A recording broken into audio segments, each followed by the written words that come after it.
qui de mieux que Nahum Ish Gamzu pour porter au César un cadeau envoyé par le peuple juif? Avec lui, on a l'assurance tout risque que quoi qu'il arrive, ils disent Gam Zu Letova. Alors, le Béné Israël lui prépare un très beau sac, un beau baluchon, plein d'or et d'argent à porter au César. Et là, Nahum Ish Gamzu s'en va. Sur le chemin, il s'arrête dans une auberge. Et là-bas, il n'avait comme oreiller que son baluchon, plein d'or et d'argent. On voit un petit rabbin avec un beau sac, et on ne peut s'empêcher de venir lui dérober ce que ce rabbi était en train de porter.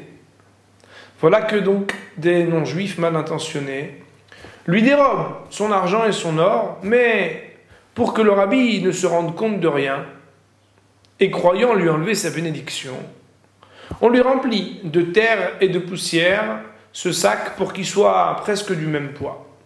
Le lendemain, Nahum Ish Gamzu prend son sac sans même vérifier ce qu'il y avait dedans, lui qui avait tellement confiance en Akadosh Baruch Hu, et continue son chemin pour arriver voir le César.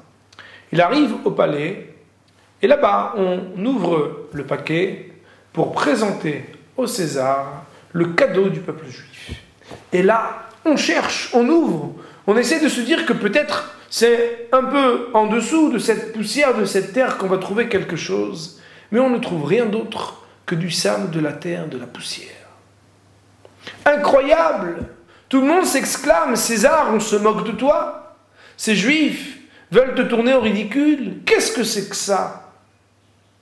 Pourtant, dans l'assemblée, et avant que le roi n'ait eu le temps de décréter la mort sur le peuple juif, quelqu'un qui, d'apparence, était un ministre très proche du roi, mais qui, en fait, n'était autre que Eliyahu Hanavi dissimulé dans la personne de ce ministre, se lève et dit au roi, mais votre majesté, César, c'est très probable qu'en utilisant cette poussière, cette terre, on se rende compte qu'elle a été la même terre qui jadis servait à Abraham, l'ancien, pour gagner toutes ces guerres. En effet, tu dois le savoir certainement.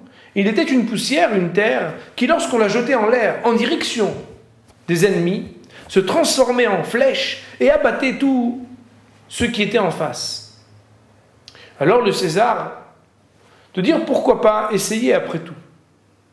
Il y avait d'ailleurs une contrée qui n'était pas encore conquise à l'époque, et qui d'ailleurs causait beaucoup de tort au César.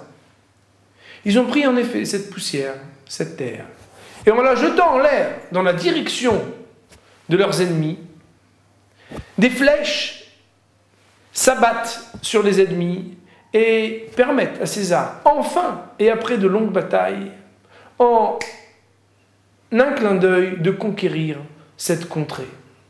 Alors le César de retour vint remercier personnellement Nahum Ish Gamzu, et ils lui ont même rempli son baluchon d'or et d'argent et l'ont habillé de vêtements honorables.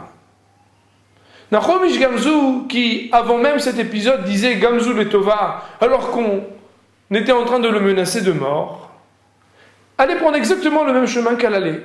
Et passant devant cette auberge, tout le monde le questionne, et en particulier ces hommes qui lui avaient dérobé son or et son argent. Ils lui ont dit alors, qu'est-ce que tu as donc offert au César pour qu'il te donne comme ça de beaux vêtements? Bien, figurez-vous que je leur ai offert quelque chose que j'avais trouvé ici, une spécialité de votre village. Ah bon? Et quoi donc? Eh bien, vous devez le savoir certainement. Un peu de poussière, un peu de terre. Ah bon, mais raconte-nous, le César était tellement content. Et là, Nahum Ish Gamzu leur expliquer ce qui s'était passé dans les moindres détails.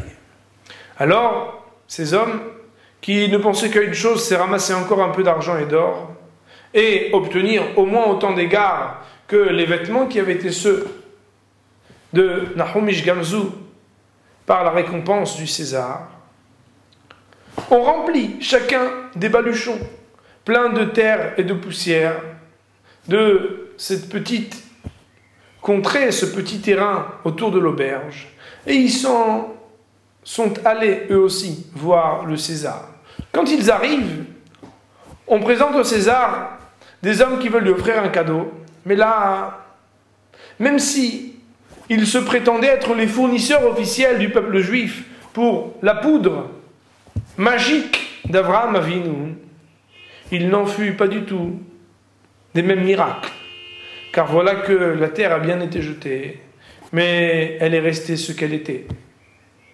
Alors, ces hommes ont été condamnés à mort, et le fin mot, c'est que Nahum Ish Gamzu a pu aller les shalom, revenir les shalom et chantonner comme son habitude, et quels que soient les événements dans sa vie, Gamzu Letova.